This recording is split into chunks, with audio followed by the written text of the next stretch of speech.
We'll look at the common one first, which is the plantar cuboid.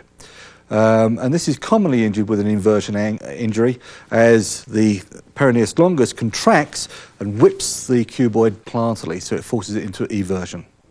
The technique we'll be doing will basically be the horseshoe manipulation, where we'll be relying on an inertial thrust with little, if any, fixation. So we'll have the patient in standing and facing the bed.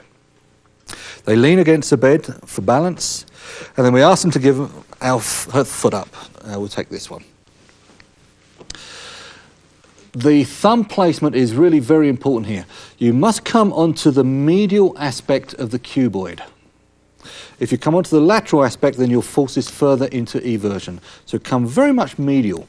And if you look where my thumb is, it's on the medial side of the foot. In fact, it's about in line with the second metatarsal. So be very careful about palpating this bone. So we're in this position. We'll protect the ankle by dorsiflexing it. I'll reinforce the thumb with my other thumb, and I'll bring my fingers on the dorsum of the foot below the cuboid, so I don't block the movement. The thrust, when it comes, will be in the plane of the leg, okay, but it will be somewhat lateral to the leg, so that we thrust it into inversion. Okay, so we've got the foot dorsiflexed, thumbs in position, maintain the dorsiflex in the ankle, wobble it a little bit, just push your knee forwards and backwards, like so, and you'll feel the cuboid often just start to move on its own.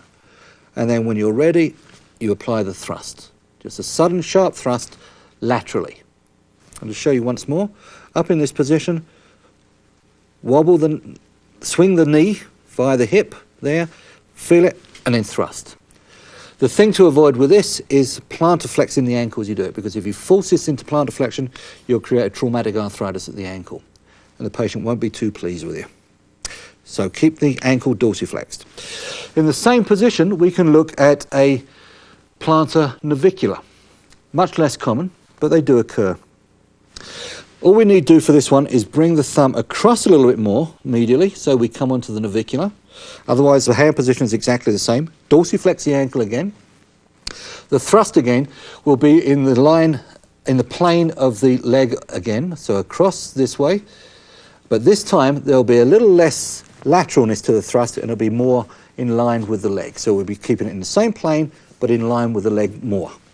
So we're in this position, same thing, swing the knee, and then apply your thrust. Again, avoiding dorsiflexion of the ankle.